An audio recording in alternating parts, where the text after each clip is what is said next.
In the autumn of 1805, as Europe boiled under the pressure of imperial conflict, one of the most brilliant military campaigns in history unfolded. Yet it was not a battle in the traditional sense. There were no clashing swords or roaring cannons as in Austerlitz or Waterloo. Instead, it was a different kind of battle, one of intellect, planning, and lightning speed, which turned an entire army into prisoners without significant bloodshed. This was the Battle of Ulm, where Napoleon closed in on the Austrian army like a trap snapping shut on its prey. A campaign that stunned Europe and reshaped the nature of modern warfare. How did one man encircle his enemy and force their surrender without a major battle? What was the secret behind this astonishing victory? In this video, we delve into the brilliant plan, the pivotal decisions, and the moments that created one of the smartest victories in the history of European warfare. At the dawn of the 19th century, Europe was still reeling from the political and military upheavals triggered by the French Revolution, which culminated in the rise of Napoleon Bonaparte to power as first consul in 1799, and then his coronation as emperor in 1804. While France was reorganizing itself internally, its relations with other European powers were increasingly tense, especially with Britain, which never accepted the existence of a revolutionary expansionist regime across the English Channel.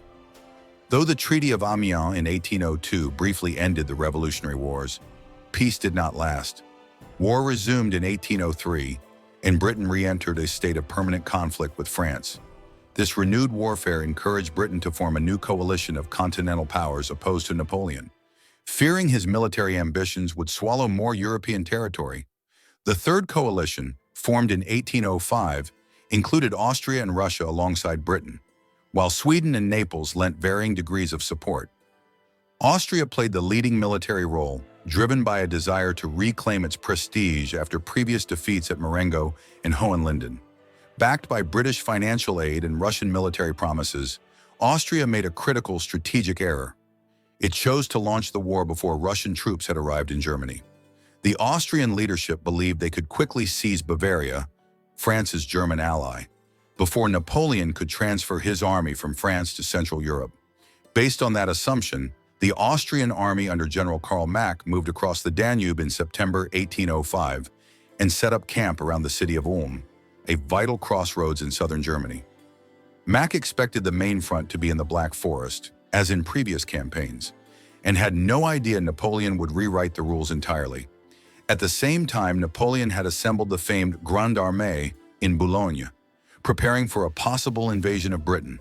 But with that plan abandoned due to British naval supremacy, Napoleon instantly shifted his focus eastward and redeployed his army with astonishing speed toward the Rhine and into the heart of Germany, aiming to encircle the Austrians before the Russians could arrive. This was a decisive moment. Austria stood alone on the battlefield, with Russia still weeks away and Britain unable to intervene on land. Austria now faced a Napoleon who outmatched them not only in manpower, but also in agility, strategic thinking, and maneuverability. The political and military backdrop to the Battle of Ulm resembled a deadly dance on a European chessboard.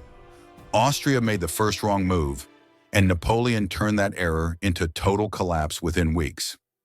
By October 1705, as the climax approached, the balance between the two sides was far from equal in terms of organization and readiness, though appearances were initially deceiving. The French army, the Grande Armée, was a masterpiece of organization, numbering around 200,000 troops divided into semi-independent corps capable of moving and fighting with speed and efficiency. Each corps had its own infantry, cavalry, and artillery, making it self-sufficient and giving Napoleon unmatched flexibility in maneuvering across German territory. His troops were trained to march long distances at remarkable speed, supported by an effective administrative and logistical system that enabled him to execute daring, swift campaigns. On the other hand, General Karl Mack's Austrian army, around 72,000 men, was plagued by structural and organizational weaknesses. Though disciplined, it was rigid and lacked the adaptability that had come to define Napoleonic warfare. Mack's forces were entrenched around Ulm, waiting for the Russian reinforcements without making sufficient preparations for a rapid French advance. Morale among the Austrians was shaky, leadership was unclear, and internal disagreements among the staff led to indecision and hesitation. While Mack expected a French attack from the west through the Black Forest, Napoleon devised a completely opposite plan. He exploited surprise and speed, aiming for a massive strategic flanking movement from the northeast. His goal was to encircle Mack's army completely, cutting it off from its supply lines and any potential retreat to Vienna or union with Allied forces. To execute this plan, Napoleon ordered his army to cross the Rhine at multiple points, then march east through Frankfurt toward the Danube, performing a vast arcing maneuver that surrounded Ulm from the north and east. His use of independent corps allowed him to send them along parallel paths, each capable of temporary self-sustained combat, and converge them when needed for overwhelming force. During this advance, Napoleon used deception to mislead the Austrians into thinking he was still positioned in the west. Light cavalry units and feint maneuvers, especially under Marshal Murat, played a crucial role. Meanwhile, corps under Davout, Lannes, Soult, and Bernadotte crossed the Danube north of Ulm, then swung south to isolate the city.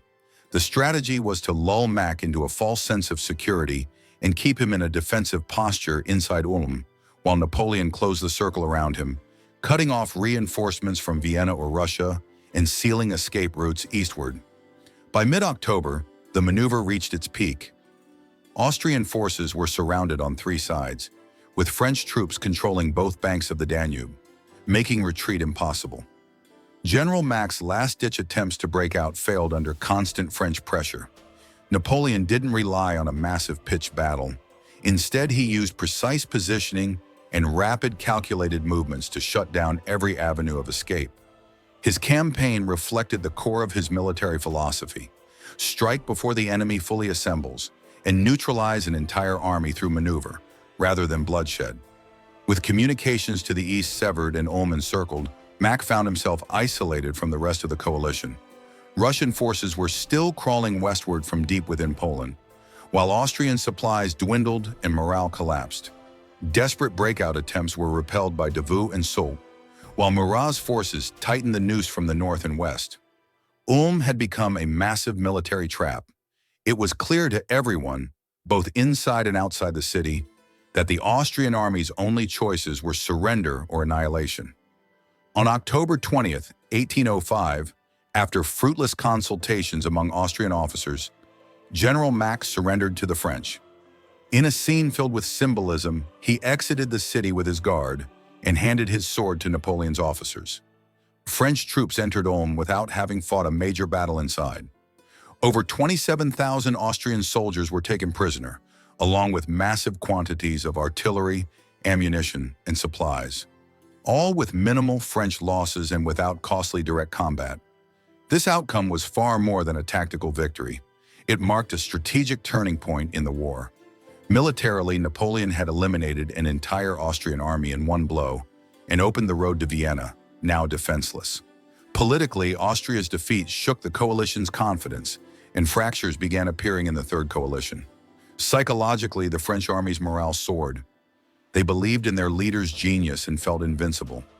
Meanwhile, Austrian morale drowned in confusion and doubt, and their entire defensive strategy had to be reconsidered. Ulm proved that victory in war doesn't always require blood and steel. It can also be won through intellect, movement, and mastery of time and space.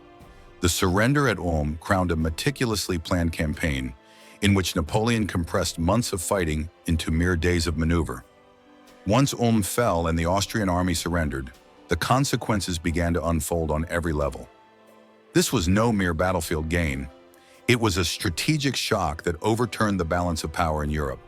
With an entire army gone and no major battle fought, Austria was dealt a crushing blow. Vienna lay unprotected, and in just a few weeks, Napoleon entered the Austrian capital in triumph, showing that French campaigns were no longer isolated strikes, but decisive invasions that redrew maps. Politically, Ulm destabilized the coalition.